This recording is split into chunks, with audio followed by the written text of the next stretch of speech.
And there's intimacy on the radio, and there's naturalness on the radio that can never be replicated on TV. The marvelous resurgence of radio as a political force in this country. News-related radio programming is evolving. There's a huge hole in our dialogue that can be filled by the synthesis of traditional radio and the freedom that comes from a live podcast. You're about to experience Cowboy State Politics live. Here we go.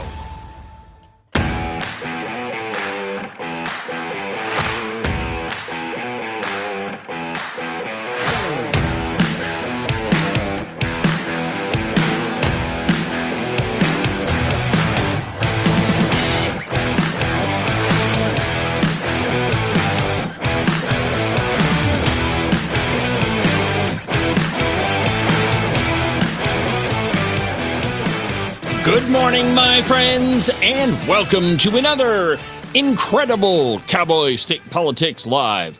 From very high above all the bombastic morons in the Wyoming mainstream media, this is Cowboy State Politics. I, of course, am your illustrious host, David Iverson, firmly ensconced behind the silver Cowboy State Politics microphone and broadcasting to you from the base of the Bighorns at the Cowboy State Politics Studio in Sheridan, Wyoming. Good morning, my friends, and welcome to the program. Happy Friday.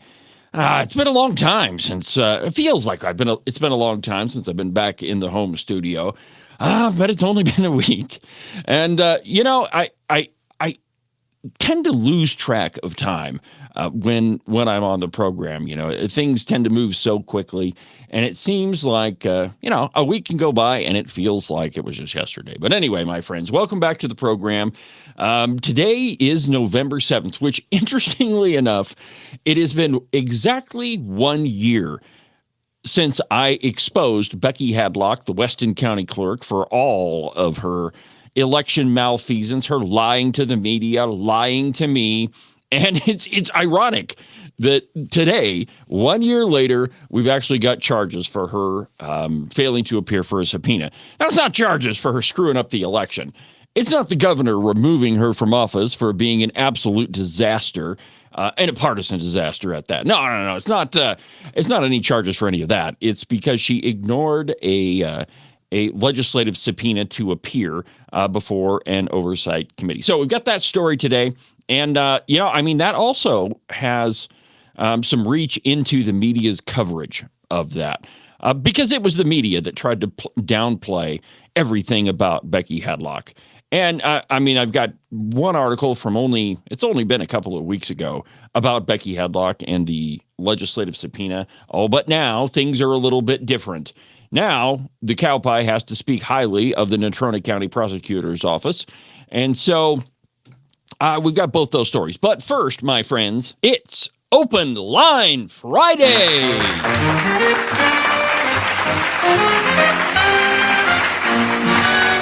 That's right, my friends. It's Open Line Friday on Cowboy State Politics. This is the day where we talk about whatever you want to talk about. And if there's something that's been sticking in your craw for an entire week and you just got to get it off your chest, go ahead and give me a call and we'll talk about it. The phone number in the studio is 307-374-8989, 307-374-8989. I'll leave the phone lines open all program long. And so, whatever's on your mind, you just let me know about it. Been a while since we've taken a call or two, but hopefully we'll get some people that want to talk. But we begin this morning with Ms. Becky Hadlock. Oh, how I've missed her. Not really. As a journalist, I had two thoughts on this. As a journalist, I really get a charge out of catching somebody in a lie. It's like flipping the on switch in the studio when I come in the morning to talk to you. It really gets me going because I know that I've caught somebody and I can tell you all about them trying to lie to you. But the other thing is that it gets a little discouraging knowing that there are so many people in elective office that are just fundamentally dishonest. about everything, right? And they think that the entire world revolves around them. And this, my friends, is Becky Hadlock from the Cowboy in an article entitled Weston County Clerk Criminally Charged for Dodging Legislative Subpoena. And I quote, the Weston County Clerk has been formally charged with the crime of dodging a legislative subpoena during a subcommittee's investigation of her handling of the 2024 election. She reportedly told an investigator that she had other appointments that day. I'm sorry, my calendar's booked. I'm just not going to be able to make it. You're going to have to make other plans. The Weston County Clerk has been formally charged with dodging that thing. Her name is Becky Jo Hadlock. She's 46 years old, and she's scheduled to appear at the Casper Circuit Court hearing on November 14th. I wonder if she's going to show up for that one. I wonder if she'll send the judge a letter saying, I'm sorry, I schedule all of my appointments in 1 week so I can, not do any work the rest of the month. I wonder if she'll send the prosecutor a note saying, thanks for your interest, but I'm just not interested in showing up. I wonder if that'll happen. Maybe not. In a case that became publicly available last week, the Natrona County District Attorney's Office charged Hadlock late last month with failing to appear for a legislative subpoena. She could face up to 6 months in jail and $100 in fines if convicted of failure to appear. However, she could also face lesser penalties, including a deferral, probation, or any other sentence under the maximum if convicted. The case affidavit, which was signed October 13th by the Natrona County Sheriff's Office, Investigation Sergeant Ken Jividen. The management audit, and this has been an ongoing story for quite a long time. Let's take a little walk back in memory lane here to the Cowboy. In an article published on September 29th entitled, Weston County Clerk No-Shows Subpoena from Committee Investigating Her. Let's see here. Where was that little thing? Here we go. From the piece, and this is back in September. The subcommittee on the Weston County Clerk, which convened Monday in Casper, is an offshoot of the Legislative Management Audit Committee. The latter voted July 9th to subpoena Hadlock, a rare move, as legislative committees often invite rather than compel speakers to be present. A staffer with the Legislative Service Office contacted Hadlock on September 8th and asked her availability to testify in person or remotely. And I think that's an important part here. That Becky Hadlock didn't have to get in her car and drive all the way to Casper for this thing, even though it's not that far from Newcastle to Casper. She could do it remotely. So even if she was sitting in her car at her appointment, she could still be present at the meeting. But she couldn't even do that. According to a letter from Hadlock, which Subcommittee Chair Rachel Rodriguez-Williams provided Monday to the Cowboy, she said she had a scheduling conflict. 2 LSO staffers on September 9th asked Hadlock if members of the county's hand counting committee could testify. 2 could. Election judges Deb Piana and Ann Schlegel. Still, says the Hadlock's letter, she received the subpoena September 23rd, which Management Audit Chair Christopher Knapp had signed. Quote, I'm writing you this letter to directly confirm that I will not be attending the hearing, but have arranged 2 perfectly qualified individuals to attend instead. Well, the subpoena was not for 2 other perfectly qualified individuals. The subpoena was for Becky Hadlock. And, for a long time, we've been talking about how we live in a nation of men and not necessarily in a nation of laws. There have been so many things that have been just completely disregarded, even in Wyoming, that are straight up crimes, straight up violations of statute, and yet nothing happens. I brought you the story of 16 election-related cases that were referred from the Secretary of State's office to the Attorney General for investigation, of varying degrees of severity. I mean, there were a couple of them on there that were kind of, I don't know if that's even really a crime. I mean, it's a complaint, sure, but I don't know if it's a crime. But there were others on there that very certainly were crimes. For example, Cyrus Western, now head of the Region 8 of the EPA, and Johnson County Commission Chairman Bill Novotny violated election laws multiple times in the previous election. That was fully investigated by the Sheriff's Department. There's the report, and it's still on cowboystatepolitics.com, but the report is fascinating reading. I mean, it truly is a fun read. But nothing was done with it. We've got election crimes all over the state, and nothing happens. If you want to go all the way back to Dan Zwanitzer, election fraud. Cowboy State Politics had him dead to rights on election fraud, and nothing happened. It wasn't referred to the Attorney General. The Secretary of State's office kicked it to the legislature, which is not doesn't have anything to do with that crime. It never even went to a prosecutor. And yet it was just brushed under the carpet. Now, if it were a conservative that did the same things as Bill Novotny and Cyrus Western and Dan Zwanitzer, if it had been one of us, the book would have been thrown at us. But because you're on because they're on the liberal side of things, nothing happens to them, which is why Becky Hadlock thought that she could write a letter to the committee and say, yeah, thanks, but no thanks. I don't think I'll be attending. But now, back to the article published yesterday in the Cowboy says, yeah, she has been absolutely charged, and that's a good thing. Let's see here. There's one piece. In an October 8th interview with the sergeant, Hadlock explained the conflict, saying that she schedules all her appointments for the same week to avoid having many appointments over a long time frame. She had a doctor's appointment at about 8 a.m. in Newcastle the day of the meeting, then had to get her mother to an appointment in Gillette later that morning, Hadlock reportedly told the officer. On October 10th, Hadlock provided to the officer doctor's notes confirming her appointments, but the documents were created on October 9th, after the sergeant's interview with Hadlock. So she didn't even bother to try to get all of the evidence ahead of time that she couldn't make these appointments. It was only after she was contacted by an investigator that she went through all this. So Becky Hadlock absolutely thought that she was going to get away with it. And why wouldn't she? There have been so many election-related offenses that have happened in Wyoming that have gone absolutely 100% unprosecuted. An absolute dereliction of duty by county prosecutors. So there's no reason to assume, for Becky Hadlock anyway, to assume that she wouldn't get away with it, that she could just ignore what the legislature says and everything would be fine. Now, as I mentioned at the top of the broadcast, it's fascinating when I go back in the audio archive and I discovered that today, November 7th, was the first time that I told you about this whole Becky Hadlock thing.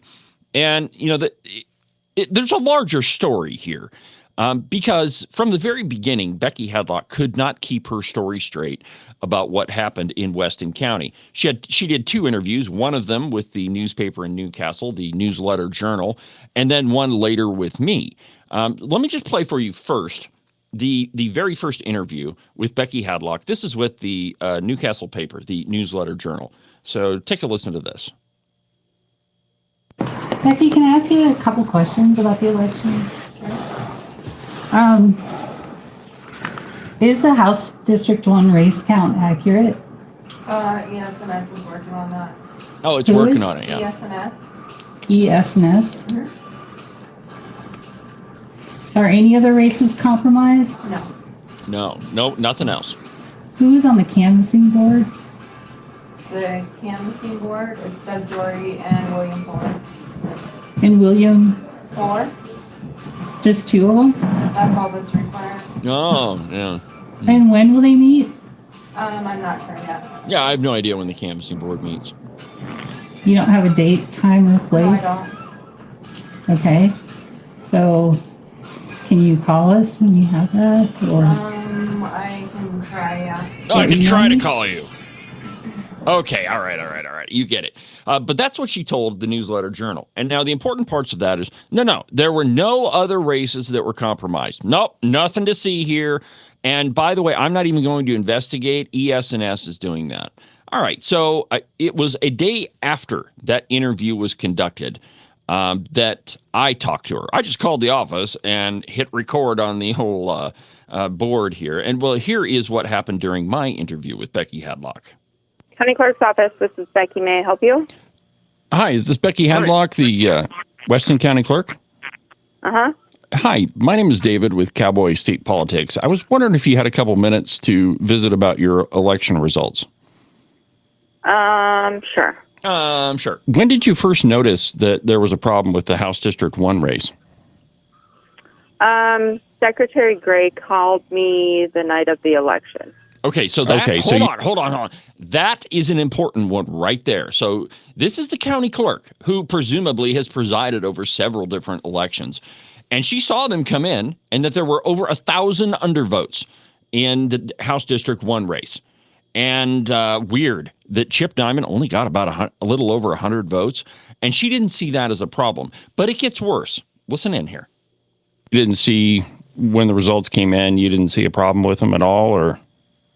I didn't, because there were several races that had a lot of undervotes. Oh! Okay, so you're referring to the county commissioner. Wait a minute. Remember what she told the Newsletter Journal just the day before. No, there's no other problems in the election.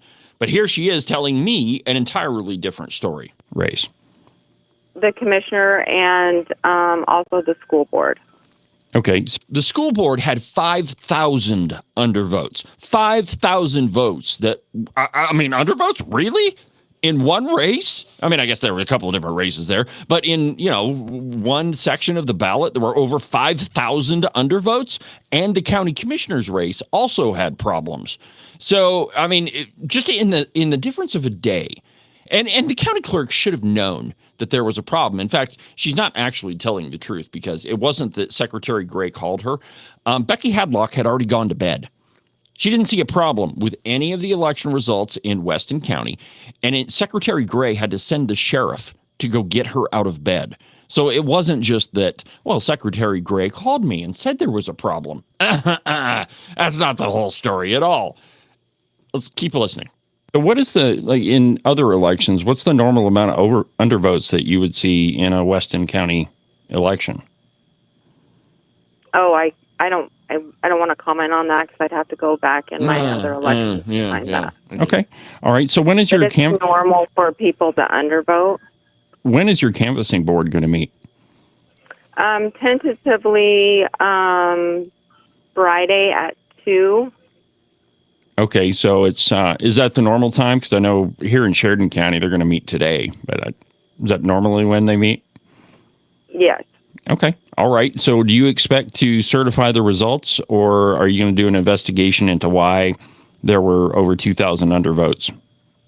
We will certify the results, the correct results. Yes, we won't certify unless we have the correct results. Okay, great. Mm-hmm. All right, well, that's pretty much the end of it. I mean, it kind of goes on for just a little bit more, but that's everything that's substantive in there. Well, that is not the end of Becky Hadlock's screw-ups. When she submitted the results to the Secretary of State's office, the post-election audit is what I'm talking about. When she submitted the post-election audit to the Secretary of State, she claimed that there were no problems at all with the Weston County election. Not one, nothing to see here. Just keep moving on. Don't even worry about it. When in truth, there were a lot of things that happened. And so now we've got charges against Becky Hadlock, and they're absolutely deserved. And there's no reason to assume that it won't go forward. But again, we do have a problem in the courts. I mean, I'm happy that the Natrona County prosecutor actually decided to press charges here. I mean, that's a good thing. Absolutely it is. But, it's still got to go to court. And the only way that we dissuade people from breaking the law is to punish lawbreakers. And deterrence works, my friends. No matter what liberals try to tell you about our justice system, deterrence actually absolutely works.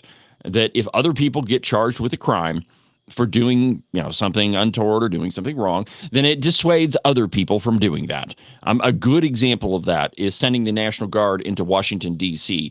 The crime rate plummeted when the National Guard was there. Why? Because all the would-be criminals and lawbreakers knew that they were probably going to get caught. It's no more complicated than that, my friends. And thank goodness we now have some charges against our dear friend, Becky Hadlock. Now, there's a couple of things in the national news we should probably talk about.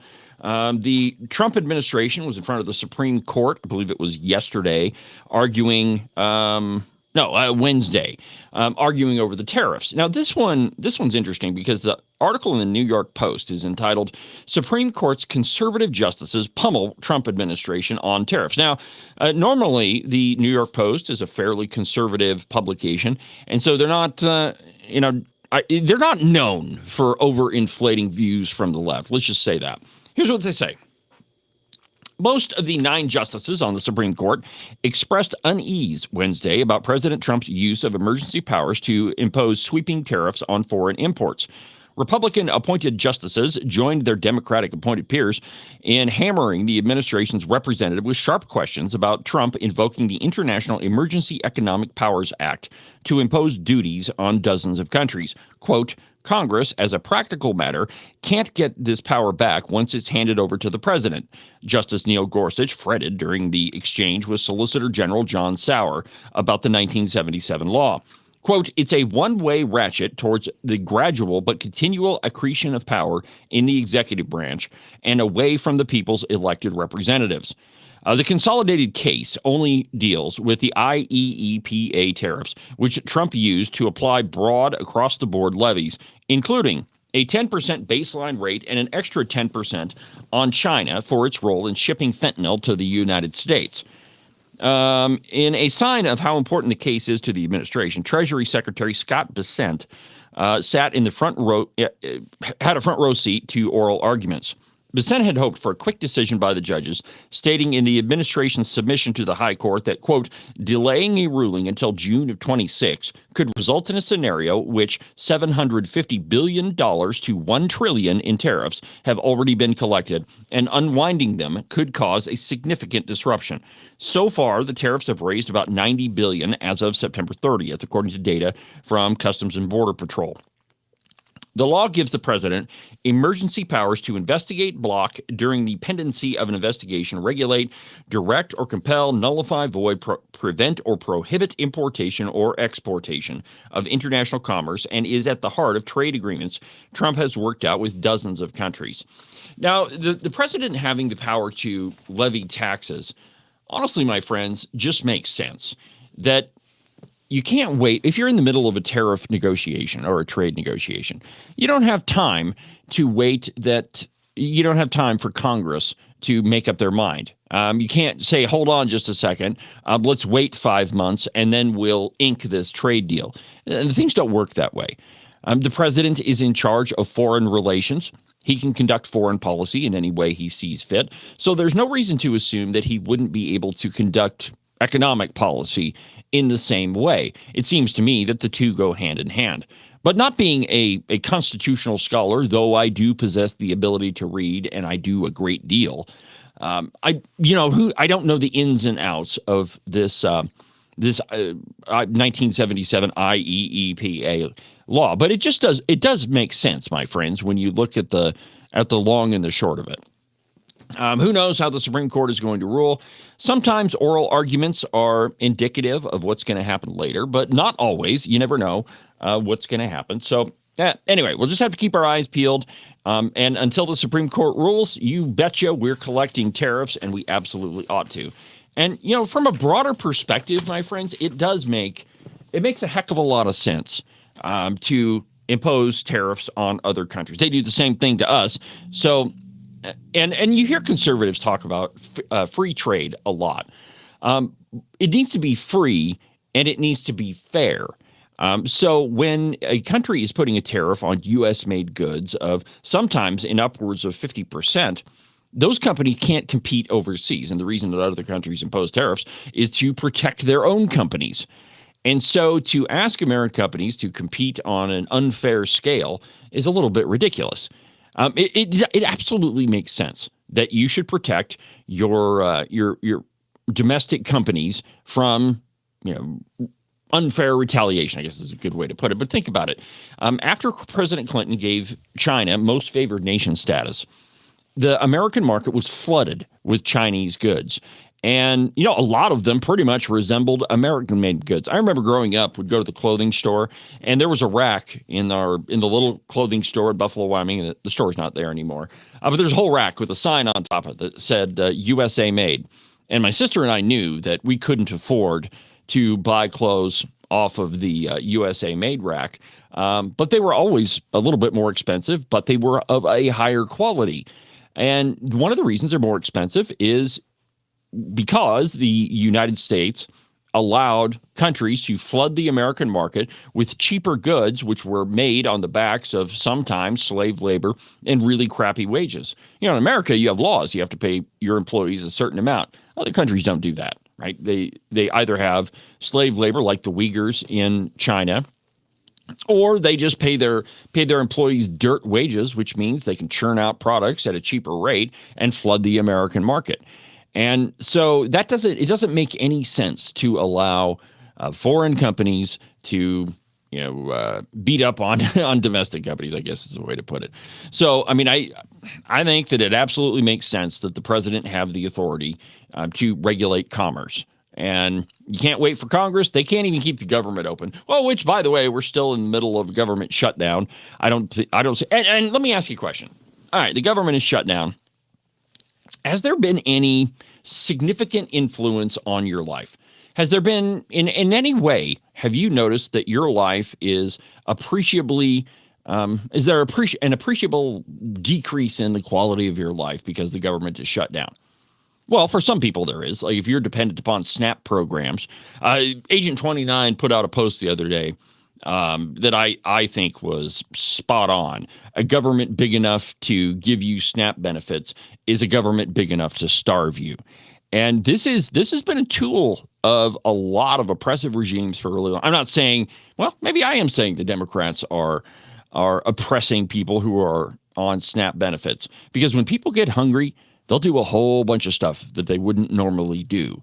And it absolutely, I think it's absolute. And the more I think about it, it is absolutely in the wheelhouse of Democrats to be employing this tactic to gin up support for their side and say, look, man, it's the Republicans that are preventing you from having your SNAP benefits, because the politicians know that when people get hungry, they will do a whole heck of a lot of things that they wouldn't normally do. So I don't think you've seen, I heard a lot of talk before Tuesday night, which we're going to talk about that in a little bit. But I heard a lot of talk in the media. Well, the Democrats, they'll relent after the election's over. They were just holding up the government so they could get this election over with, and then they'll open the government back up. No, I don't think so. The Democrats think that they have momentum, and those races that they won in Virginia and New Jersey, and the few races that they won, they're thinking that, and the mayor of New York also, they think that they have the momentum. But I don't necessarily know that I would go that far. I don't know that I would say that is CNN. Okay, man, this is getting jumbled. But CNN is going on and on about how this is a harbinger of things to come. This is a bellwether for Republicans. I don't think it's all that surprising. Virginia typically elects a Democrat in the midterm elections. And we're not even in the midterm elections, but they have off-year elections. But it's pretty much a Democrat state. New Jersey, don't even include Chris Christie as a Republican, because he's really not. New Jersey is a Democrat state. New York is a very Democrat state. So to say that it is surprising that Democrats won elections in Democrat states is given way too much credit to what's happening there. It's not a bellwether for the rest of the country. These are Democrat districts, and it shouldn't be all that surprising to anyone that a Democrat won in those Democrat states where you have Democrat voters. Conservatives have, I think they had some good candidates running, but they faced an uphill battle from the very beginning.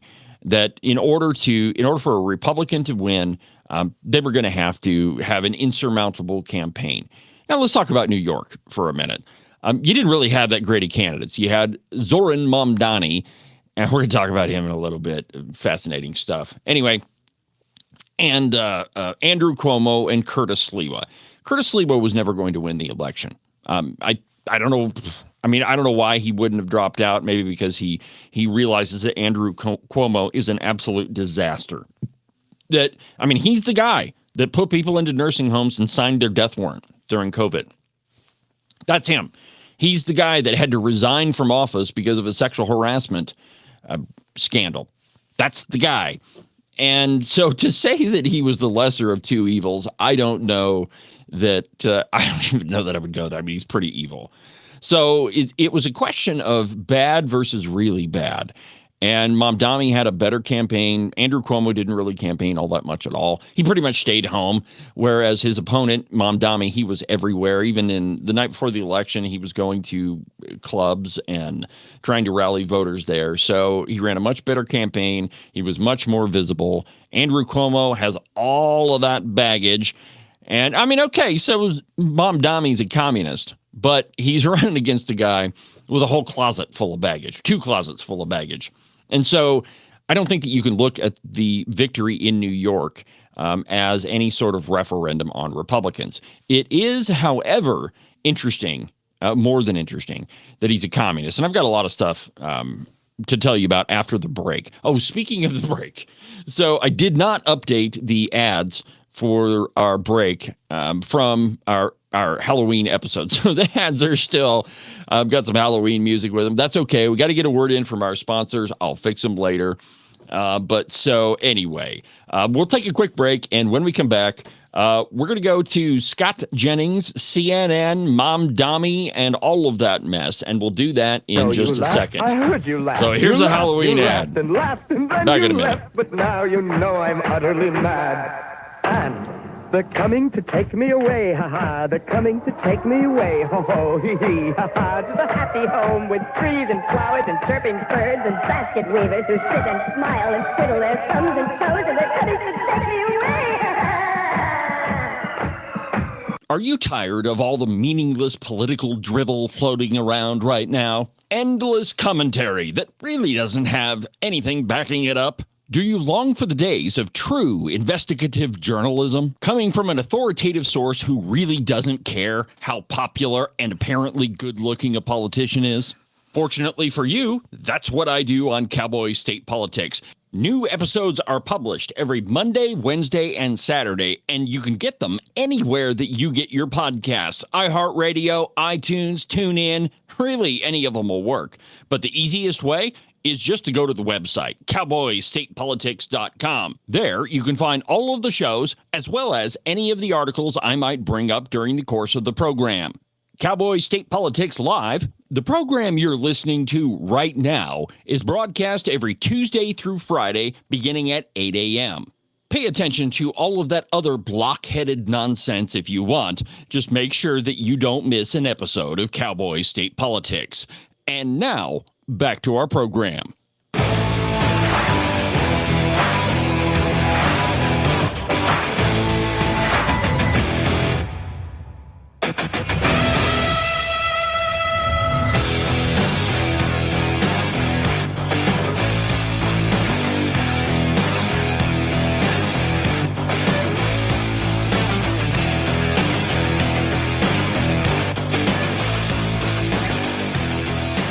Welcome back to the program, Cowboy State Politics Live. It's Open Line Friday. If you want to be on the show, the phone number in the studio is 307-374-8989.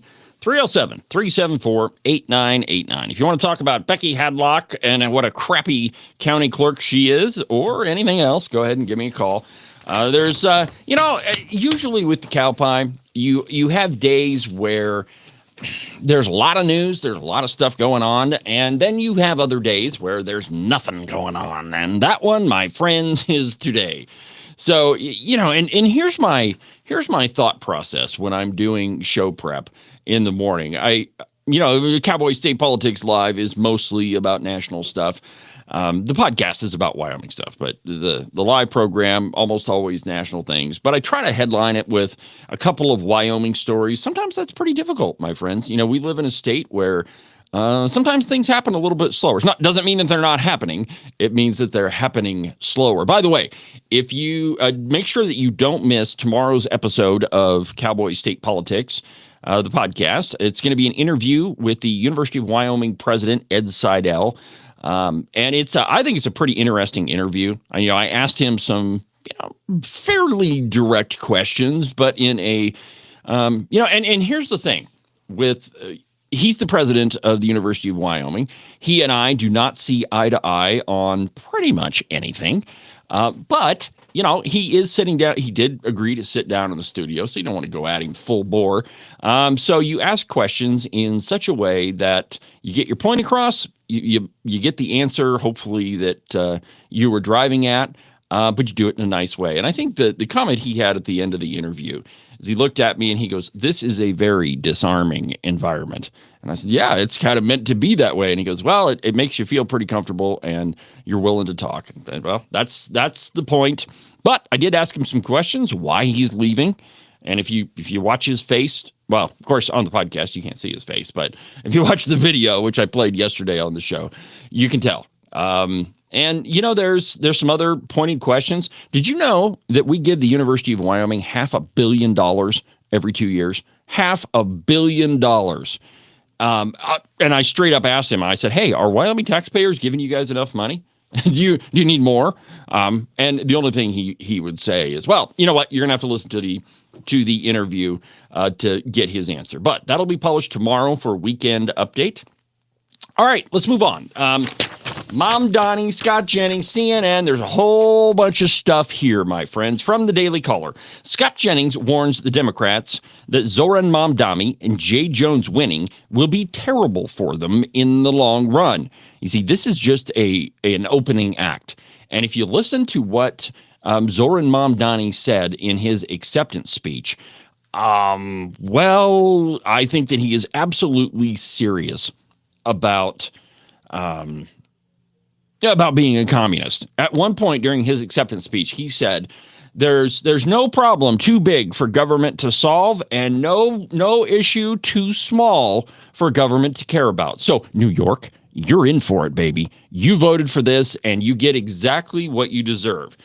But from the Daily Caller, CNN senior political commentator Scott Jennings predicted Tuesday that the victories of Democratic Mayor-elect Zoran Mamdani of New York City and Attorney General-elect Jay Jones of Virginia would be bad for the national Democratic image. Mamdani and Jones were among those elected Tuesday, defeating former Democratic Governor Andrew Cuomo and Curtis Sliwa and Jason Miyares in Virginia, in a night that went well for Democrats in parts of the country carried by former President Kamala Harris. Okay, so there's your first clue.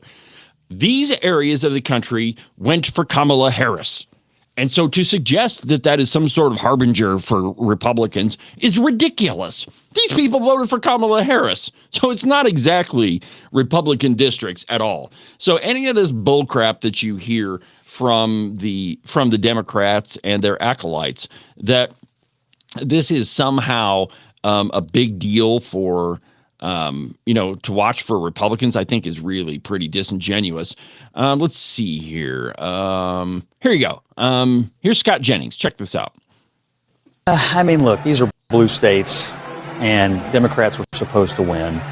So I wouldn't overread it. Virginia, in particular, has never been a great bellwether. I don't think a lot of folks had a lot of confidence in the Virginia campaign that was run on the Republican side. And New Jersey is New Jersey, so I would hesitate to overread it. I don't think the concerns you raised are illegitimate political strategy concerns. I think I just want to offer condolences to Chuck Schumer. Honestly, what I'm reading here in New York City is that AOC is going to be the next senator from New York after she gets done whooping his rear end in the 2028 Democratic primary. And for his Senate races in 2026, I see the energy in the Democratic Party tonight behind a socialist, and I see the energy in Virginia.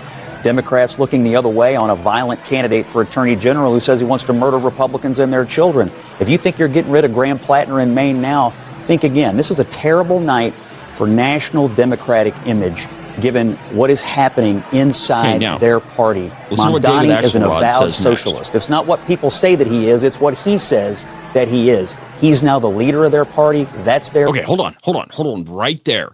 I want you to look at Van Jones' face. Look at the grin on his face right now, because I'm going to tell you exactly who Van Jones is in just a second. But there's a big reason why he's sitting there smiling. Energy and Chuck Schumer's... He's the leader of the Democratic Party? There is no... Who is the leader? Can someone tell me? He's a life raft for Republicans who have to go on TV and get their asses kicked. You own this now. You all own this now. Yeah. Well, Scott Jennings is right that the Democrats do own this. And if Zoran Mamdani, is the guy that got elected, so what does that say about Chuck U. Schumer? I think that Scott Jennings is absolutely correct that he's going to get his tail handed to him by AOC. I mean, the biggest city in America just elected a communist to run their city. Well, I mean, he's going to run it into the ground. I mean, that's almost a foregone conclusion. But the problem with the liberals, my friends, is not that they're crazy. It's not that they're scared. It's just that they think they know so much that isn't so. I mean, none of those people on that panel had actually taken a critical view of what happened during the election. And I think that Ronald Reagan said it best. Yet any time you and I question the schemes of the do-gooders, we're denounced as being against their humanitarian goals. They say we're always against things, we're never for anything. Well, the trouble with our liberal friends is not that they're ignorant. It's just that they know so much that isn't so. They know so much that isn't so.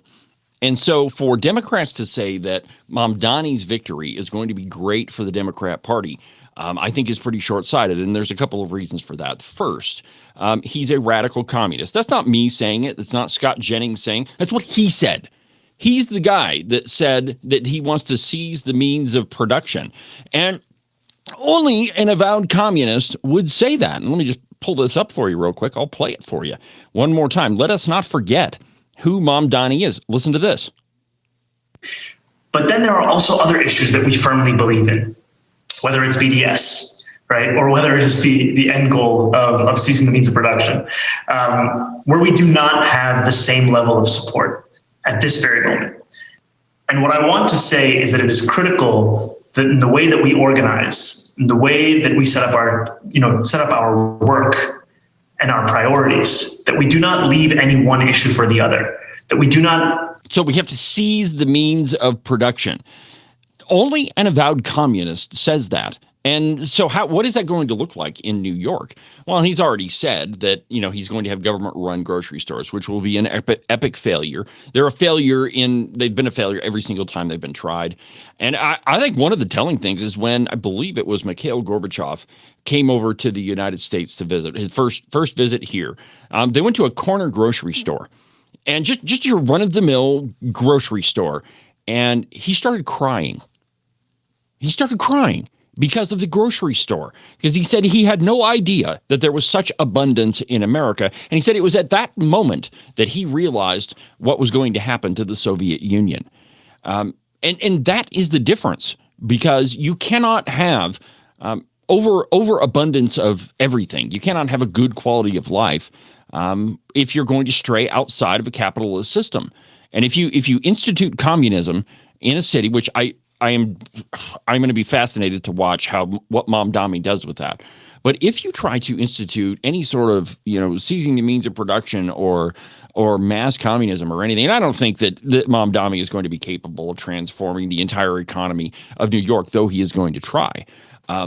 It's going to be an epic failure, because those two philosophies are diametrically opposed. They cannot function. You cannot have capitalism and free market enterprise existing alongside communism. What ends up happening is communism fails. It's failed every single time it's ever been tried in the history of the world. And so what's going to happen in New York is the Democrats are going to celebrate for a while. Yay, we won these elections. Isn't this aren't we fantastic? And then there's going to be an epic fail. They are going to fail. And then when the 2028 election rolls around, it is going to be an example of what the Democrat Party is and what they have become. Because there is no standard bearer of the Democrat Party. I mean, who is it? It's not Barack Obama anymore, though I'm sure that he played a significant role in getting Abigail Spanberger elected in Virginia. He can't run for office again. Chuck U. Schumer, AOC is going to hand it to him in the upcoming primary election. And so who is the face of the Democrat Party? Well, perhaps it is not Zoran Mamdani, but it is people of his ilk, people who are like-minded. So the AOCs, the Bernie Sanders, those sorts of people. Well, they're not going to get elected nationally. You're not going to suggest that Yasmin Crockett in Texas is now the standard bearer. I mean, I am dying for a ticket of AOC and Yasmin Crockett. I think that would be wonderfully fun. But the Democrats are overplaying their hand here, like they always do. They always overplay it. And Van Jones, he responded to what Scott Jennings had to say. And let me play you that one. And then again, I'm going to tell you exactly who Van Jones is. Let's see here. Here it is. Van Jones. Now listen to this. This thing is starting to settle out now. This is about basic needs that people have and basic rights people expect. That's what seems to be under fire from this administration. And if they think they can spin and talk and spin and talk and nobody's going to notice that, they just got proven wrong tonight. People's basic needs are not being met. One of the things that I think people are seeing, not just from Mamdani, but from the moderates as well, this focus on kitchen table issues. We used to talk about this in weird ways. Income inequality, wealth disparity, economic justice. People who win. This is important right here. Listen. but we had a lot of syllables, man. It was people describing look a at how problem happy they didn't he is. have. Okay? Now you got people who are talking like the people who have the problem. I can't afford nothing. And somebody who can talk that way, whether they're on the left of our party or the middle of our party, is going to have a big audience. And this buyer's remorse that's setting in now from other people is a big problem for Republicans. So it's a big, giant problem for Republicans. And, you know, it's amazing to me that Democrats, and Van Jones is not he's not an unintelligent guy. In fact, he's been able to transform himself from a radical communist into somebody who's on CNN and, you know, other stations, PMS, NBC, a lot. And just think about that. For a long time, he has been one of their central leftist political commentators. But it is extraordinarily important to understand exactly who Van Jones is. Now, there's a piece from Politico, and I think this is from like 2012.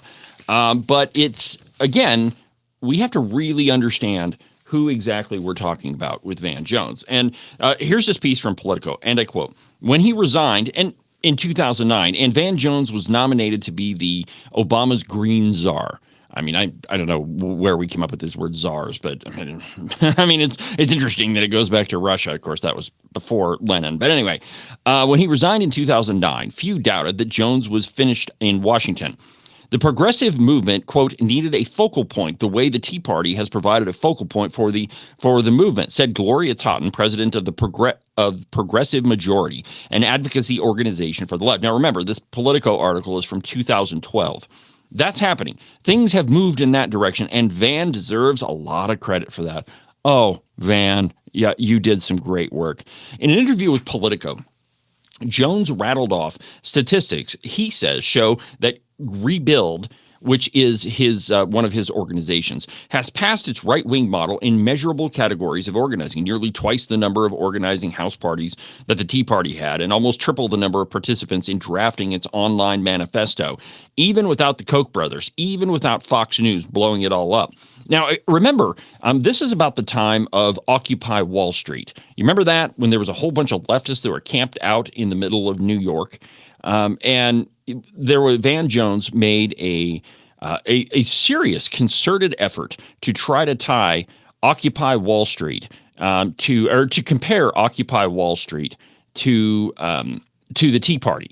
And they had to do that because at the time the Tea Party was extraordinarily effective. I mean, they were able to flip a lot of legislative seats, and so there was a real effort, you know, in the media and leftist media to try to tie those two things together, to compare them. See, this is the exact same thing as the Tea Party. Central to this fight, however, is Van Jones, a gifted orator whose White House departure under pressure from the right has given him unimpeachable street cred on the left. Quote, he's a good face for this effort. Representative Paul Grivala of Arizona, co-chairman of the Congressional Progressive Caucus. Quote, he has, in the White House, until the scandalous attacks of the right, he was politically pushed out. Because of that experience, he brings medals that others don't to the movement. So the claim was, at the time, that Van Jones it was all politics that pushed him out. And really, it was Glenn Beck that led the charge on that one, because Van Jones is a communist. He has been a communist for a very long time. Now, critics opened fire on Jones. However, after a video surfaced of him criticizing the GOP as a-holes, Jones apologized for the remarks, saying it was in poor taste and didn't reflect the views of the administration. But 2 years later, there's no sign that conservatives have forgiven him for it or anything else. His Rebuild the Dream idea, which is another organization that he started, quote, is so far left, it's out of the mainstream, said Brendan Steinhauser, a FreedomWorks spokesperson. Steinhauser pointed to Jones's brief affiliation with the 1990s group called Standing Together to Organize a Revolutionary Movement, or STORM is the acronym of it, which opened him to accusations associated with the communists, and a 2004 letter featuring Jones's name urging an investigation into whether the Bush administration allowed September 11th. So he's a 9/11 truther also.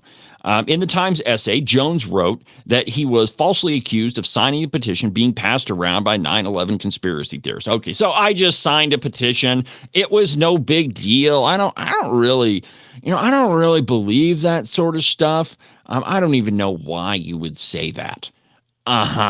Well, it's because you actually believe it. So let's see here. Here's Van Jones 16 years ago. Listen to what he says. Human rights has no borders. Wherever there are human beings, it's important for human rights activists to show support and to show solidarity. And what we want to see at this point is the rights of the Palestinian people being respected. And at this point, the end of the occupation, the right of return for Palestinian people, these are the critical dividing line, global dividing line questions of human rights. We have to be here. This is Mumia Abu Jamal, voice of the voiceless, and you're listening to War Times, reports from the opposition, presented by Freedom Fighter Music and Hard Knock Radio. That is the voice of communist Mumia Abu Jamal. He's on the phone because he's in prison. Why is he in prison? For the execution-style murder of a police officer. Is it a smear campaign to notice that Van Jones associated himself with the effort to free a communist cop killer? That is exactly correct. So that was on, you heard Van Jones in the beginning of that soundbite, and then the voice of Mumia Abu Jamal, the convicted cop killer who they recorded that from prison. So Van Jones signed on to an effort to free this guy. I mean, we are talking about a radical communist. Here's another one. This is from 2008 when Van Jones is talking about how the green energy movement is going to create a whole society revolution in this country. Listen to this. One of the things that has happened, I think, too often to progressives is that we don't understand the relationship between minimum goals and maximum goals. Right after Rosa Parks refused to give up her seat, if the civil rights leaders had jumped out and said, okay, now we want reparations for slavery, we want redistribution of all wealth, and we want to legalize mixed marriages, that had been they had come out with a maximum program the very next day, they'd have been laughed at. Instead, they came out with a very minimum program. We just want to integrate these buses. The students a few years later came out with a very minimum program. We just want to sit at the lunch counter. But inside that minimum demand was a very radical kernel that eventually meant that from 1954 to 1968, complete revolution was on the table for this country. And I think that this green movement has to pursue those same steps and stages. Right now, we're saying we want... Hold on. So first, he's talking about the 1960s with Rosa Parks, and he is laying out what he thinks they should have done, right? That just those little steps of integrating buses and sitting at lunch counters and those sorts of things, that was a move towards more radical fundamental change.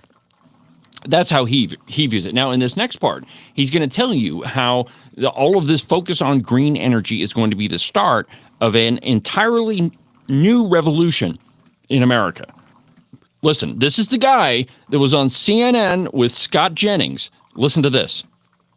To move from suicidal gray capitalism to some kind of eco-capitalism where, at least we're not, fast-tracking the destruction of the whole planet. Will that be enough? No, it won't be enough. We want to go beyond systems of exploitation and oppression altogether, but that's a process. And I think what's great about the movement that's beginning to emerge is that the crisis is so severe in terms of joblessness, violence, and now ecological threats that people are willing to be both very pragmatic and very visionary. And so the green economy will start off as a small subset, and we're going to push it and push it and push it until it becomes the engine for transforming the whole society. Transforming the whole society. So that is Van Jones. That's the guy that CNN has on TV. He's usually on there like at least every other night, commenting on politics. But it's important to understand who these people are. So when you see him smiling after Mamdani wins the mayoral election in New York, there's a really good reason why he's smiling. Because a communist, he happens to be a communist, just got elected as the mayor of America's largest city. That's why the smile is there. Now, Van Jones is a smart guy. Does he think that this whole communism movement is going to sweep the entire United States? No, he doesn't think that. But what he does see is a movement in that direction. And let me give you another example. Omar Fattah. Now, he was the guy that he was running for mayor of Minneapolis. Thank God he didn't win. But here's a video of him campaigning. And notice the flag that he's waving around. It's not an American flag. It's Somali. Check it out. Assalamu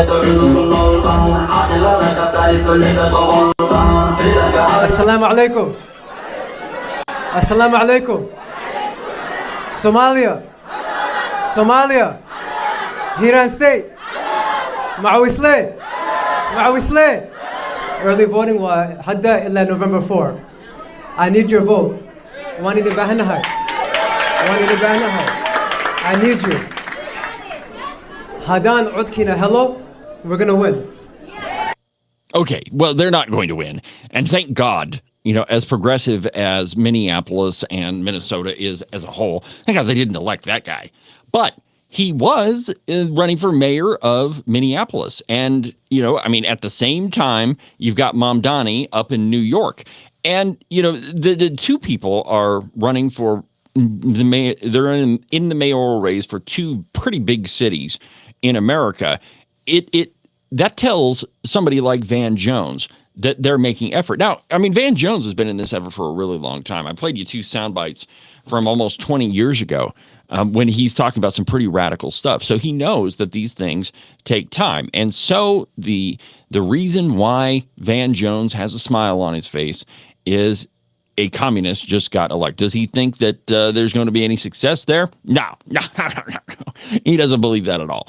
He knows that what's going to happen, and he knows that voters are going to reject him. But it is just one more step towards what he wants to see in American politics. Well, we're going to go ahead and take another break. Again, I have no idea what sort of Halloweenish music is going to be on here. Again, apologize for the not replacing the ads, but this is what happens when I don't have a producer telling me I got to do stuff. There's so many things I got to do, but anyway, we're going to go ahead, take this break, and then this is the Monster Mash. Okay, well, we're talking about Mamdani, so I see no reason why we shouldn't have Monster Mash. Open Line Friday will continue in just a second. I was working in the lab late one night when my eyes beheld an eerie sight. For my monster from his slab began to rise, and suddenly, to my surprise, he did the mash. He did the monster mash. The monster mash. It was a graveyard smash. He did the mash. It caught on in a flash. He did the mash. He did the monster mash. From my laboratory in the castle east to the master bedroom where the vampires feast, the ghouls all came from their humble abodes to get a jolt from my electrode. They did the mash. They did the monster mash. The monster mash. It was a graveyard smash. They did the mash. It caught on in a flash. Make sure that you subscribe and follow the Cowboy State Politics podcast. You can do that from the website, cowboystatepolitics.com, or anywhere that you get your podcasts. That way, you'll make sure that you won't miss a single episode of Cowboy State Politics. Hunting season. Right about now, you're off with all of your pals stalking the big gigantic elk or buck mule deer that you've been thinking about all summer long. And your lovely wife is at home, probably enjoying her time without you. But soon, my friend, all of that is going to come to a screeching halt. And I want you to think about just one little thing. She's able to park her car inside the garage because all of your hunting crap is with you right now. Now, if you'd like the marital bliss to continue, I suggest you make a call to Marcos and Jesse at Morton Buildings. Their phone number is 307-674-2532. They can build you a garage or a barn or any other type of metal structure for you to store all of your toys in so that your wife can continue parking inside the garage. And you can avoid sleeping on the couch for the next month or two. Call Morton Buildings. Their phone number is 307-674-2532. Get them to build you a metal building before it's too late.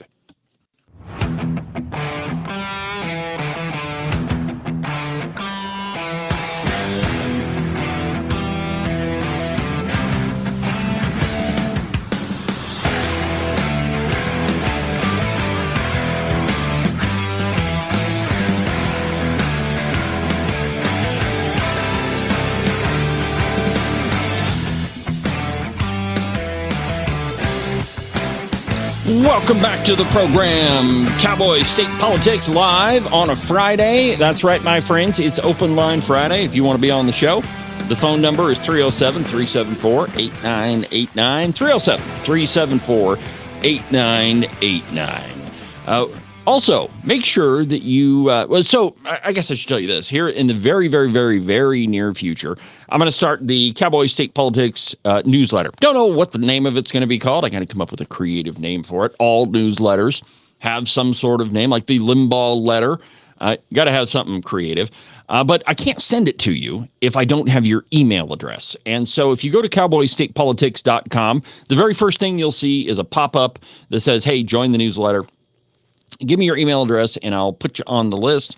Don't know exactly when that thing is going to be sent out, but I'm thinking, maybe next week, at the end of the week. But the point is that we're going to start a newsletter, and that's just one more way that I can communicate with you, give you the schedules of what's happening on the program, what I've already talked about, maybe include some other news articles. So anyway, go to the website, put your email address in, and I'll put you on the list for the newsletter. I promise you, I'm only going to use it for sending you the newsletter. So go do that. Now, if you're unhappy with the election results, and I don't think that we should really get too worked up over Democrats winning Democrat districts. It makes sense. It would be, if you actually had a conservative be elected, or any sort of Republican, it doesn't even have to be a conservative, but a Republican be elected the mayor of New York, that would be incredible. It would absolutely be shocking. We're way past the time of Rudy Giuliani, though we should definitely go back. And, maybe Mom Donnie is going to do that service for New York.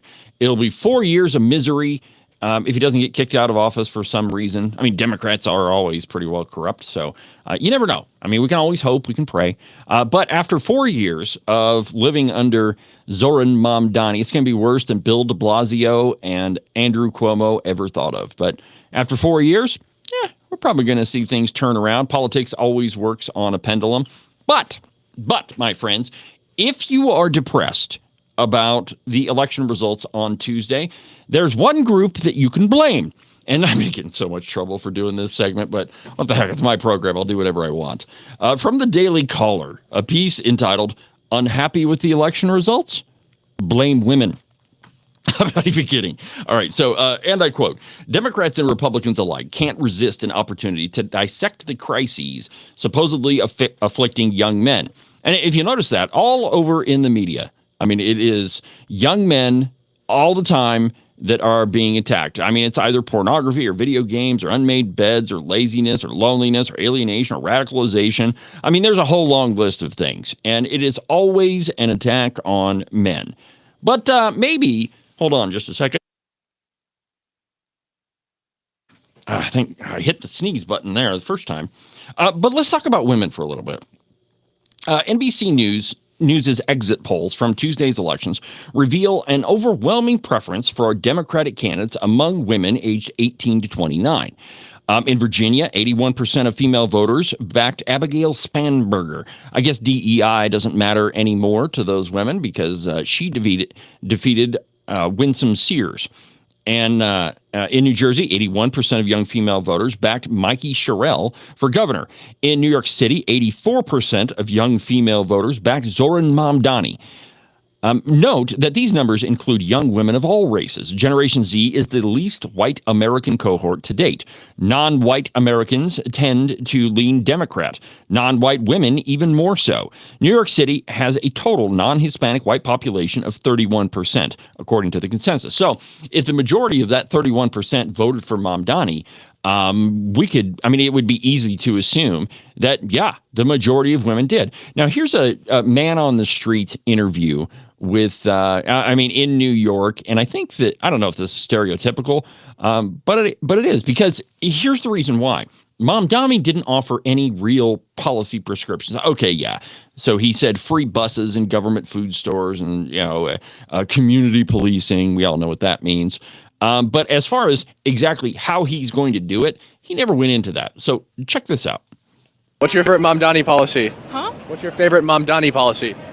My favorite Mamdani policy is probably free buses. And how do we implement that? How do we implement that? Have to read through his policies. Yeah, I don't know. You don't know the policy? I have read it, but I don't want to talk about it right now. Okay, have a good one. I'm so sorry, I didn't catch that you were recording. Can you not include me? It's live. Okay. We're live. Any other Zoran policies? No, not right now. I didn't realize you were recording. There's no way she did not realize that. She looked right at the camera multiple times. I didn't realize you were recording other than the giant stick in the phone that was right in front of us the whole time. Yeah. Well, she just didn't want her parents to see that she was supporting Mamdani, which is definitely the case. I mean, how could you not record? You stick a microphone in somebody's face, and yeah, it's a pretty good indication that you're being recorded. Well, anyway, regardless, the ideological gap between men and women is an international phenomenon. The Financial Times reports that American women aged 18 to 30 are, quote, 30 percentage points more liberal than their male contemporaries, a gap which appeared in the course of 6 years. Germany boasts a 30-point gap, the UK a 25-point gap, and South Korea a 50-ish point gap. Now, the Times' analysis begins in the 1990s for Western countries when men and women reportedly held roughly equal views on average. In the United States and Germany, women claimed to be more conservative than men did. So what happened? Well, men generally grew more conservative at a moderate rate, with some exceptions. South Korean men plunged rightward around 2015. British men grew more liberal, but are less liberal than their female counterparts. I mean, everything in Great Britain is liberal. Women everywhere grew radically more liberal. One explanation, courtesy of 1984's Winston Smith, is, quote, "It was always the women, and above all the young ones, who were the most bigoted adherents of the party, the swallowers of slogans and the amateur spies and nosers out of unorthodoxy." Recent data from the Foundation of Individual Rights and Expression supports Smith's analysis. Women of all ideological stripes have a lower tolerance for free speech than men of all ideological stripes, with the exception of men who haven't thought much about their ideology, who cluster around women. Men are over 3.5 times more likely than women to be perfectly tolerant of opposing views, meaning they would definitely allow any campus speaker. Accepting that women tend to be more censorious than men and more left-wing than men, the question remains, why? Well, and I've got a great graphic here to show you. Let me just get it ready to go. But I think that this pretty well illustrates the ideological divide between men and women. And when you see this, I think it's going to become perfectly clear. Check this out. So what this shows you is that men and women, and again, this is a years-long study, but you see the two circles, they don't even really overlap anymore, with women being decidedly less tolerant and more liberal, and men being way more tolerant than women. But, historically, like the piece suggests, men and women pretty much overlapped. And there was a general consensus consensus is the wrong word.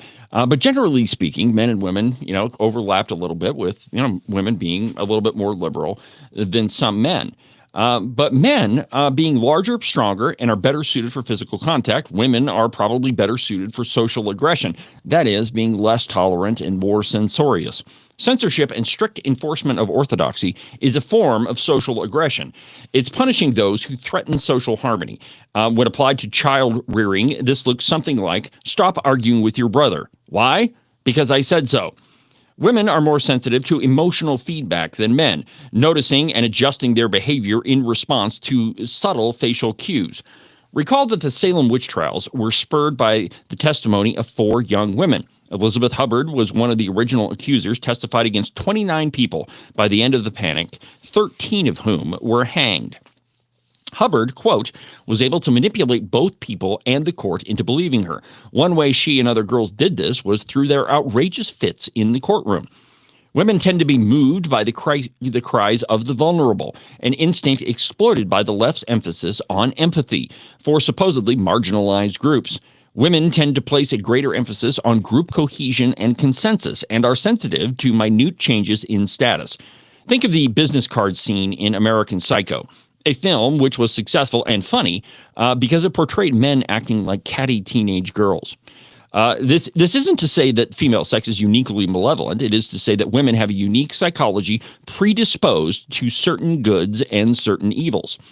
If social media algorithms route boys towards pornographic material, they initiate girls into a global community. A young girl is no longer has to be the best in her class. She has to compete with millions of other women who are better looking than herself, funnier, wealthier, etc. Her ear is now bent to the opinions of her social media feed. When leftism is ascendant, as it was for decades, women gain status by outdoing the leftism of their peers and by demanding conformity from the non-compliant. These effects are multiplied by the fact that women have never enjoyed quite so much direct power as they do now. And this is also evidence of, and I was going to do this a little bit later on in the program, but have you noticed that the social media commentary has become quite a bit more outrageous?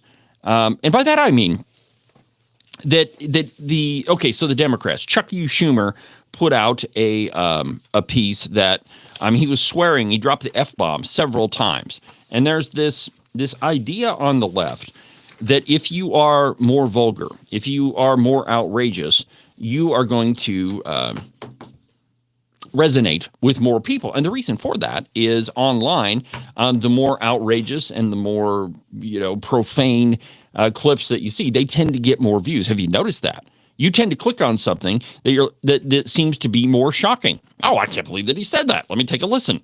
Some of the sound bites that I play for you on this program, though they are political in nature, I try to get the biggest bang for the buck out of them. I just played you Van Jones admitting to being a radical communist, and the reason I did that was to kind of shock you, to say, oh crap, that's who this guy is.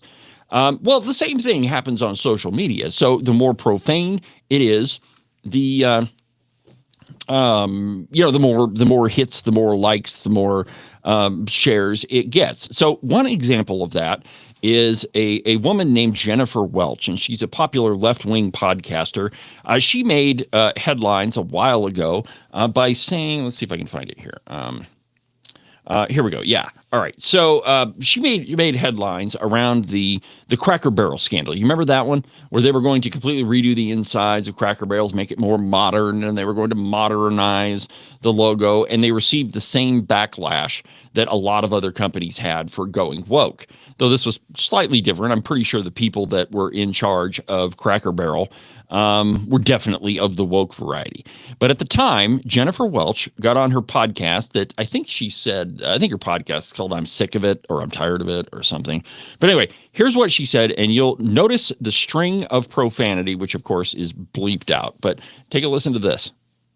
I've had it with white people that triple trumped, that have the nerve and the audacity to walk into a Mexican restaurant, a Chinese restaurant, an Indian restaurant, go to perhaps their gay hairdresser. I don't think you should be able to enjoy anything but Cracker Barrel. And if you want to triple Trump and you want to browbeat DEI and you want to browbeat gay people and you want to browbeat black people as you've been doing for 400 years, and you want to browbeat this generation of immigrants that come over here and open up businesses earnestly, pay their taxes, you want to demonize them and call them rapists and felons and all this. All right, so you get the idea. On and on and on. And I mean, that was Jennifer Welch, and that's where she where she got her prominence. And you'll notice how many bleeps were in there.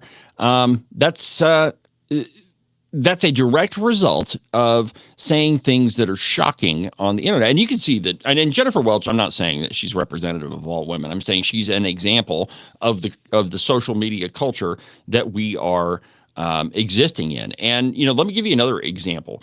This was from election night at the Zoran Mamdani rally. And there is a little bit of language in here. And so if you're, if you got young children around, or if you're at work listening to this, make sure you turn the volume down so your boss can't hear it. But here's Jennifer Welch just the other night. If it was all white people here right now, it would be boring as shit. I've grown up in those circles. Everybody needs some spice and some color in their lives. Life's a lot better. That's the coolest thing about America. Americans have no culture except for multicultural. Well said. And we need to teach people how to embrace that. These crusty white people need to learn how to embrace it. Okay, did you hear what she said? That America has no culture of its own except for multiculturalism. And that if this room were full of a bunch of white people, it would be boring. And that we got to stop being crusty old white people. Not only is Jennifer Welch a racist, she's also a bigot. And she is perhaps the face of, or the perfect example of the intolerant left.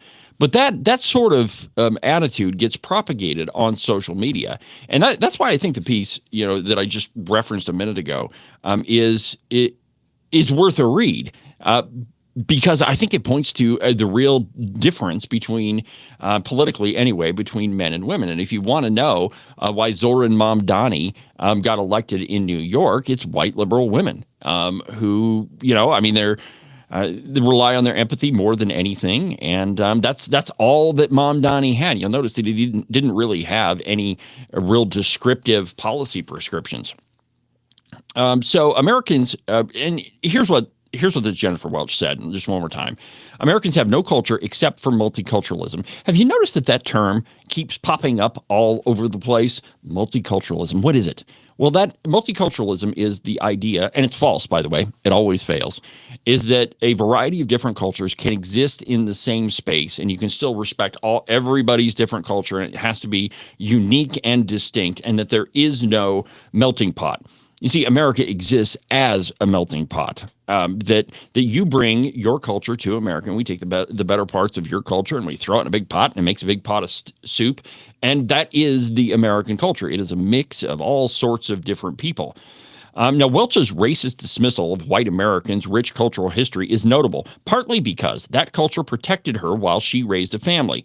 That culture has provided hundreds of millions of Americans with unprecedented prosperity, freedom, security, and influence. That melting pot created the most prosperous, the strongest, the most generous country that this world has ever seen.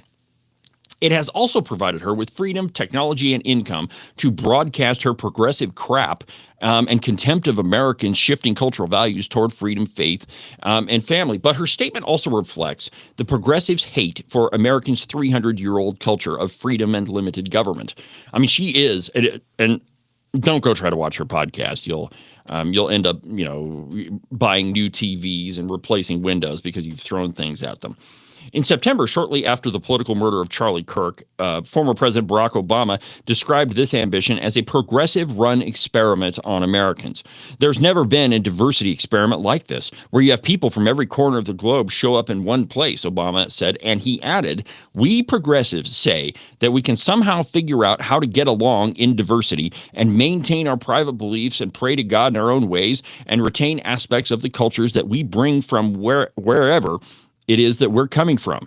The progressive managed culture war is a key strategy of the Democrat Party, which is relying on chaotic political alliances of imported voters and new minorities, though radical experiments like transgenderism, for example, to outvote normal, everyday Americans like you and me. But the Democrats' civic chaos of multiculturalism is an elite-inflicted catastrophe for ordinary Americans. Without a common culture, ordinary Americans lose the ability to manage their competing desires for freedom, income, faith, and community.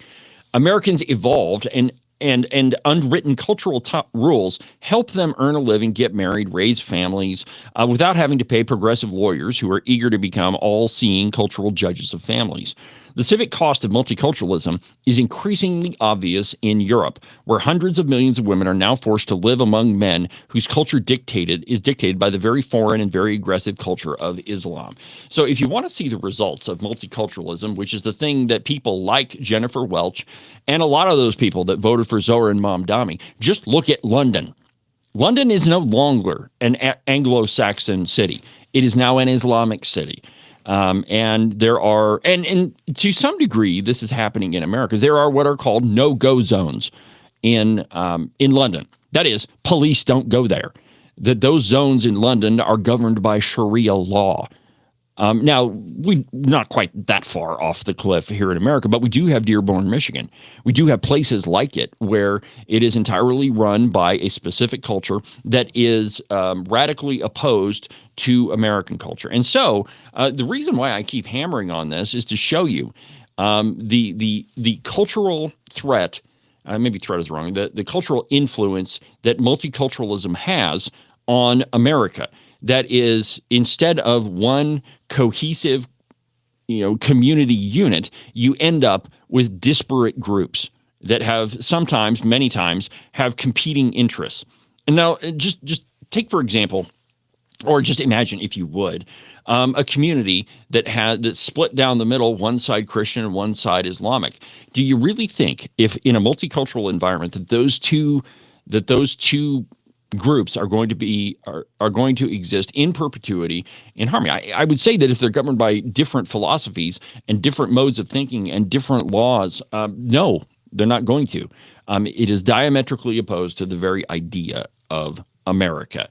And it's fascinating that the people that push this sort of thing are the most intolerant and bigoted people, like Jennifer Welch. And it's every time I play a soundbite of hers, I've got to go through it and, bleep out every other F word, because she is, like some of the people on the left, she thinks that gains views, and perhaps it does. There's a reason why she's popular, because, the more outrageous she gets, the more clicks she gets. But that's not unlike some longtime members in the Democrat Party. James Carville, for one of them.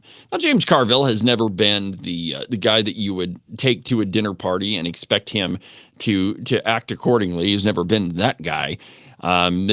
His nickname is the Raging Cajun for a reason. But over the past year, perhaps 2 years, he's become much more profane. Let me give an example here. So this is a piece from the Daily Wire. James Carville thinks a convicted pedophile could beat Republicans after Tuesday's elections. Now, he was on his dumb podcast, which honestly, it looks a lot like a bunch of old grumpy guys just getting together and chatting that really have no idea what they're doing, but they think that they still have influence in American politics. And, James Carville probably still does to at least one segment, but he's on the outs. When you compare him with the radical left base that the Democrat Party has, that now exists in the Democrat Party, he's way on the extreme. But what he's trying to do is make inroads into that radical base by doing stuff like this. So here he is on his dumb podcast with a bunch of his old pals. Listen to this. This is him trying to be an Attorney General's race. A little crazy. I'm personally going to find a convicted pedophile and run him in a race just to see if he could beat a Republican. I'm not sure. I'm not going to say that convicted pedophile could win. And by the way, the guy that was running against him ran a pretty good campaign and ran ads. And it just the most interesting thing. Okay, drum roll. I'm gonna give you all the most interesting piece of news of this cycle. Even more interesting in Bucks County. the Republican legislator who released the text lost in J1. Yeah. I mean, it's just a little tidbit. Hey, you got some baggage out there with Trump people. Just know that. Okay, so that's his attempt to, like I say, make inroads into the radical left base. And I think that it's not just James Carville. You're seeing, I mentioned the Chuck U. Schumer piece where he's dropping the F-bomb. Excuse me. Now, while it kind of works,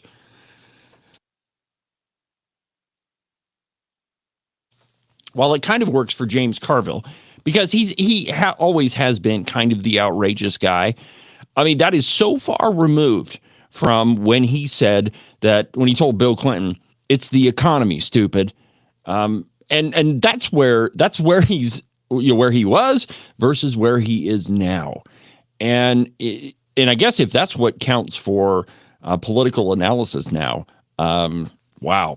And I mean, it's just a difference of your perception of their perception of where the left base is versus where they're actually at. Where they're actually at is communism and socialism and all of those radical ideologies.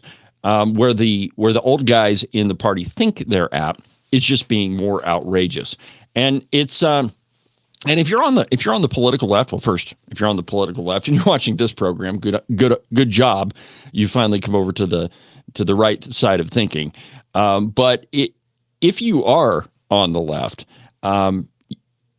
avoid all of the radical ideology or the radical tendencies. And this is what Van Jones has done. I played you sound bites from years ago where he was saying some pretty crazy things, and now he's moderated his tone and he's on CNN every other night. So anyway, I mean, there's James Carville, and let's see here. What else we got? Okay, yeah. No, we already did that one. All right, tell you what, we're going to take a break, and when we come back, we'll finish up the program.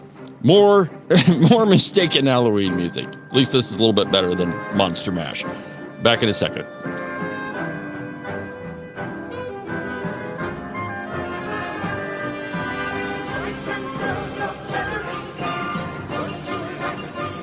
Though it is somewhat appropriate when you're talking about the radical left base. I'll give it to that.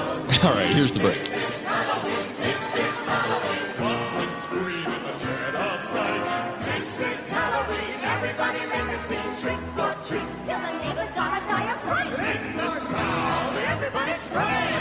Yeah, I know. The weather seems to be toying with us.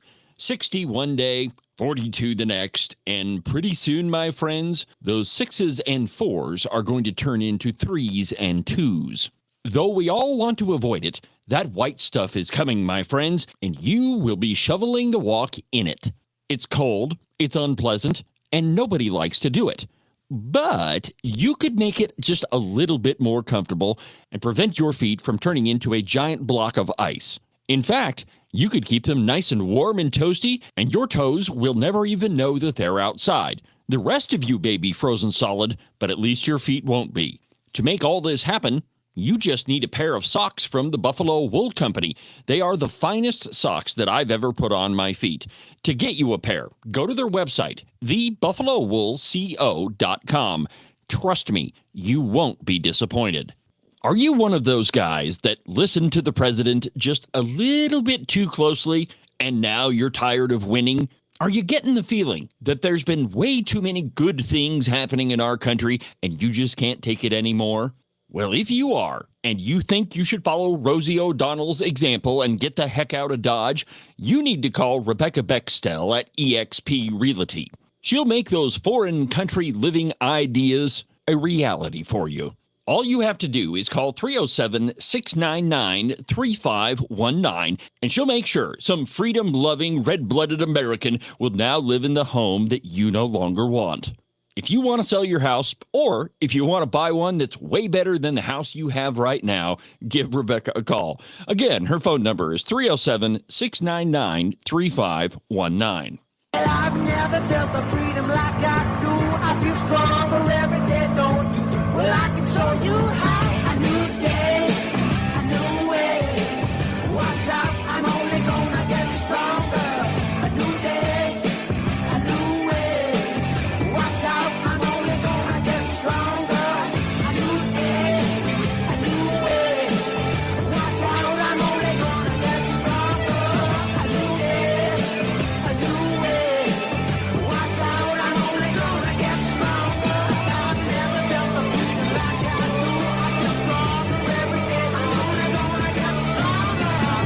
Cowboy State Politics is only going to get stronger. This program is only going to continue to expand. It already is, my friends. Make sure that you don't miss a minute of Cowboy State Politics live every Tuesday through Friday, beginning at 8 a.m. And don't miss the podcast every Monday, Wednesday, and Saturday.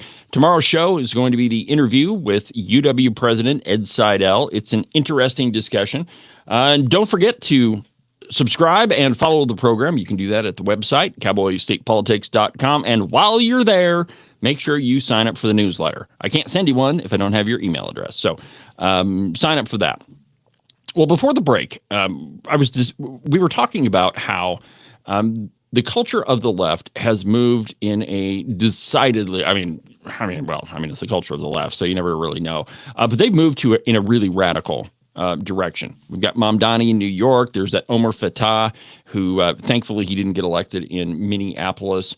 But this ideology is more than just politics. Elections have consequences, and some of those are extraordinarily dire. Let me just give you another one. Illinois state legislature passes assisted suicide bill. You heard that correctly, my friends. An American state has just passed a bill that would allow doctor-assisted suicides. And this is from the Chicago Catholic, and it was published on Wednesday. In the early hours of Halloween, how appropriate, the Illinois State Legislature passed SB 1950, known as the End of Life Options for Terminally Ill Patients Act, which could make it legal for residents to end their life with the aid of a physician. This is the end of lives system, or the complete lives system, that came out under Rahm Emanuel. This is Rahm Emanuel's idea when he was the chief of staff for Barack Obama. And it is, get rid of the worthless eaters bill. That's what this is. It's what it's turned into in Canada. And after I tell you about the Illinois bill, we're going to talk about Canada because it's absolutely terrifying.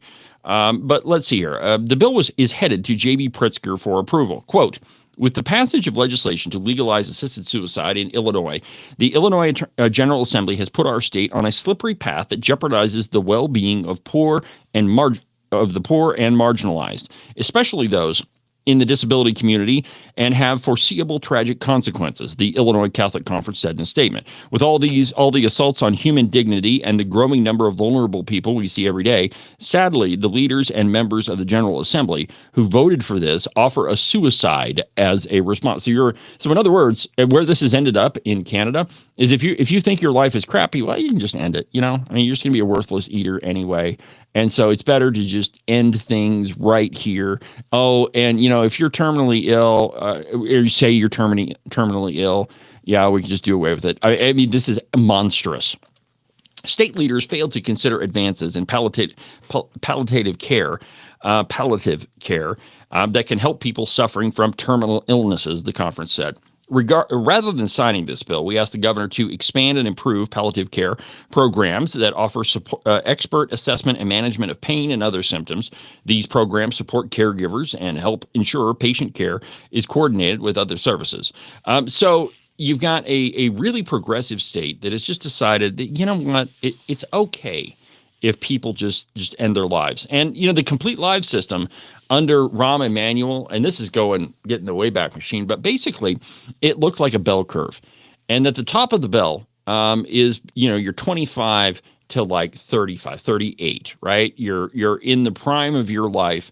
And the older you get, and the bell curve is your value to society. And you go down the other side, well, as you get older, your value goes down. Well, you get to the end, who really needs to carry on? I mean, like I said, it's absolutely monstrous.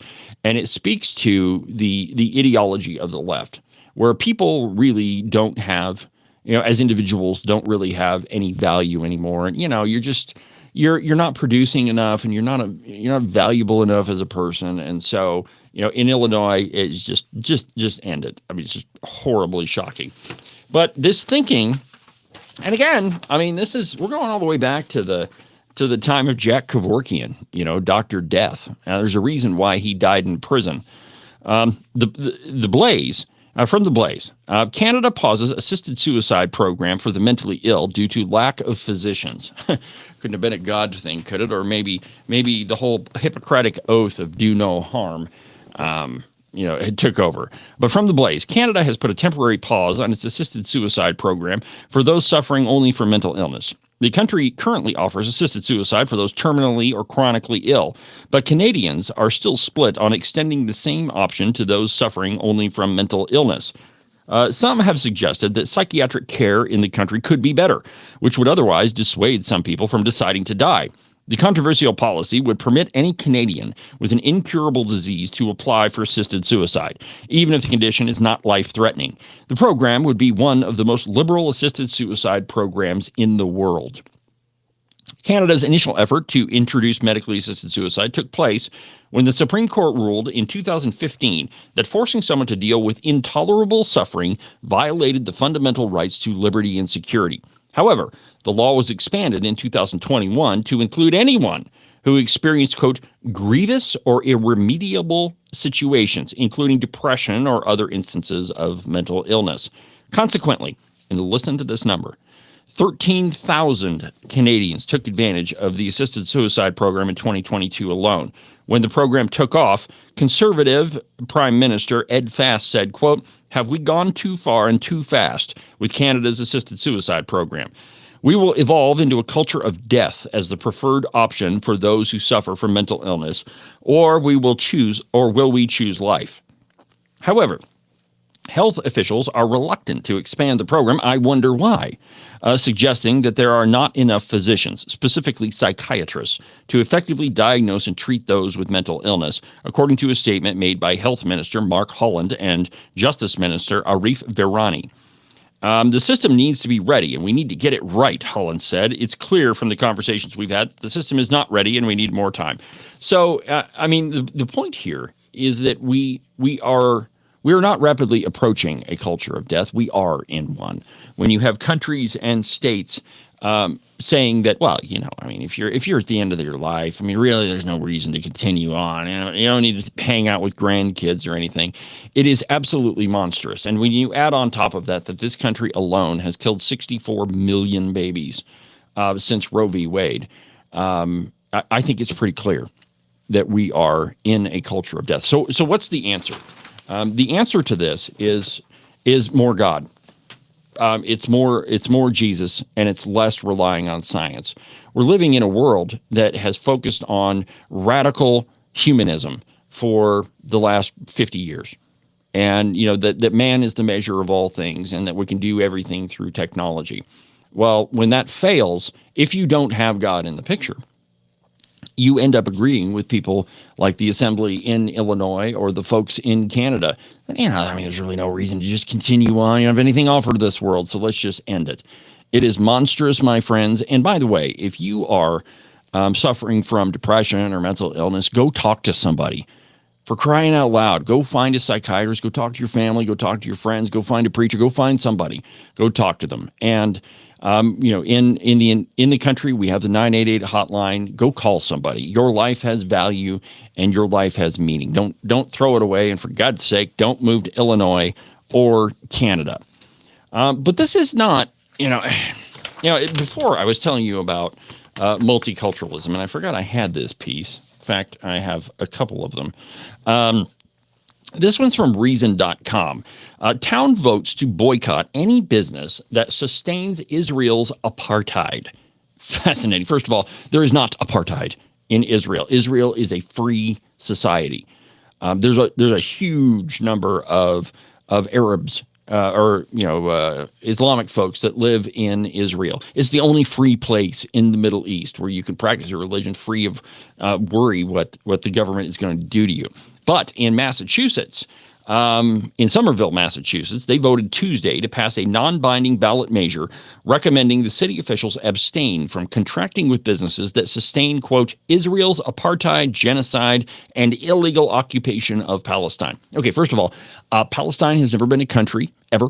I don't care what your map says in your progressive history book. Palestine has never been a country, ever. Gaza has always been part of Israel, even though Israel gave it up to the Palestinians.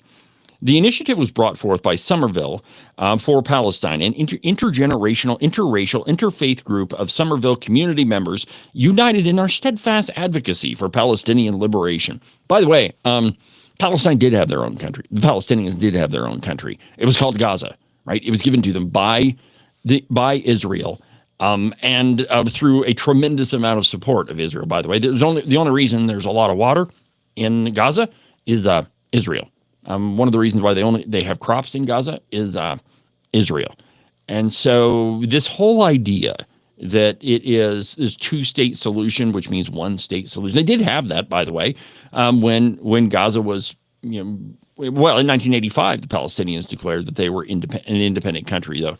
Just saying it doesn't make it so.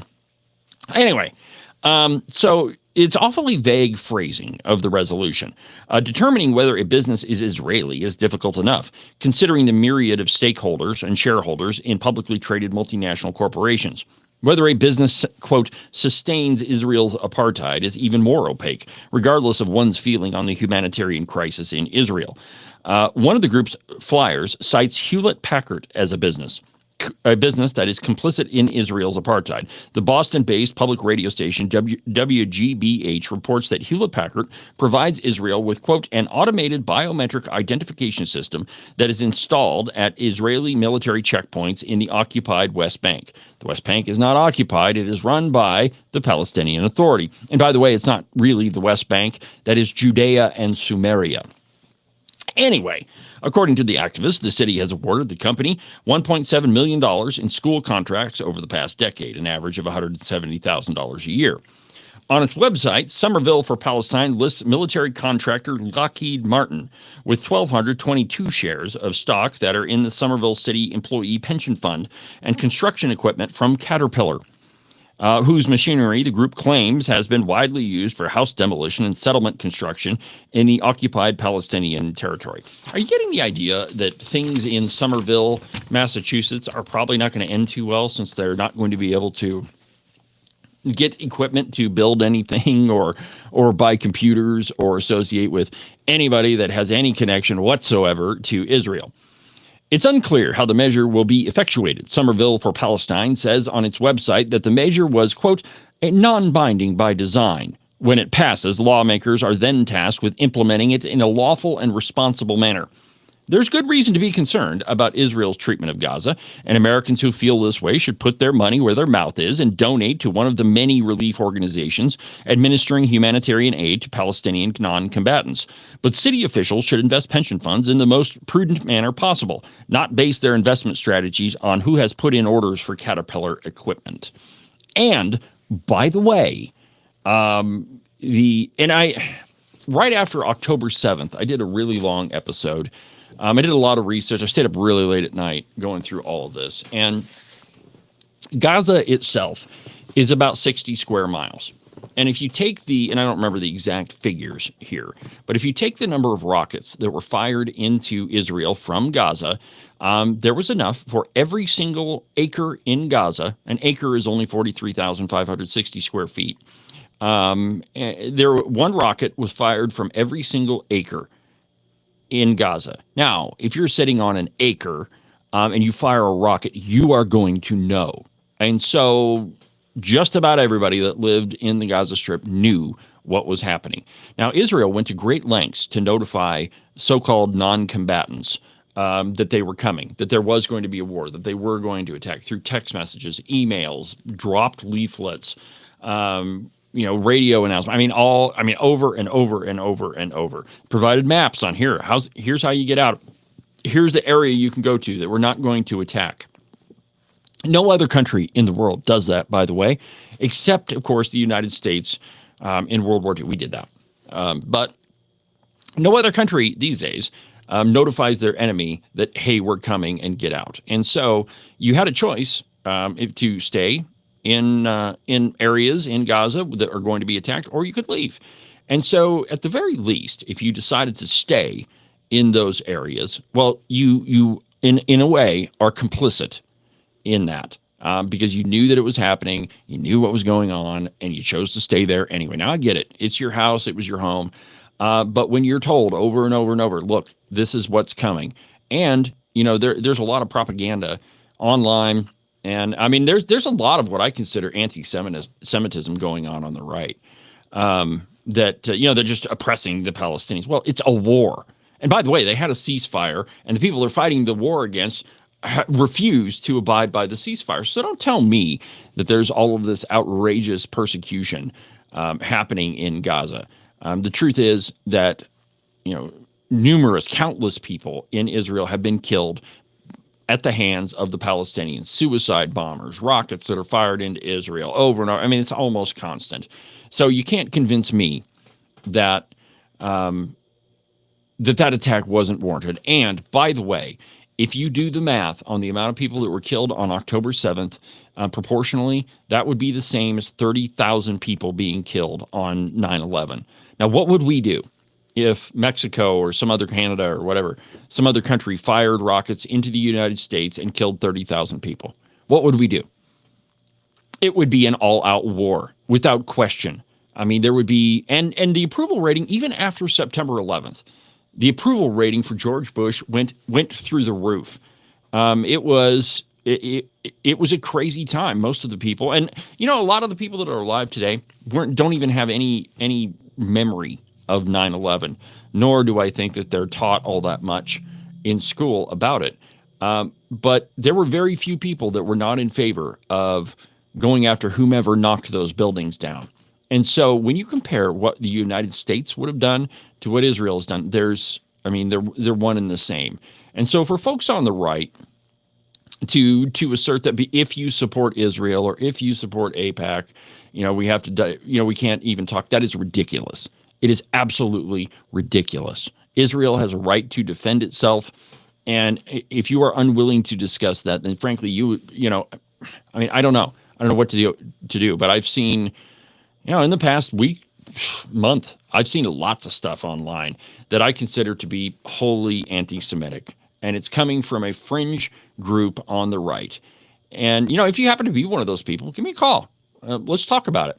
Let's find out exactly where you're at. And, that's it's one of those things that it is a fringe theory pushed by people that profoundly don't understand the situation. And, so anyway, well, it's we're pretty much at the end of our two-hour broadcast time here on Cowboy State Politics. A little bit early, but I've got some stuff to do today. So that'll do it for today's installment of the program. Don't miss Weekend Update. Tomorrow, I'll try to get it published by about 10 o'clock. It's an interview with UW President Ed Seidel. And don't forget to go sign up for the newsletter on the website. Just give me your email address, and it'll be released pretty soon. But for now, from the base of the Bighorns, I'm David Iverson, and this is Cowboy State Politics. Have a good weekend, my friends. We'll see you next week.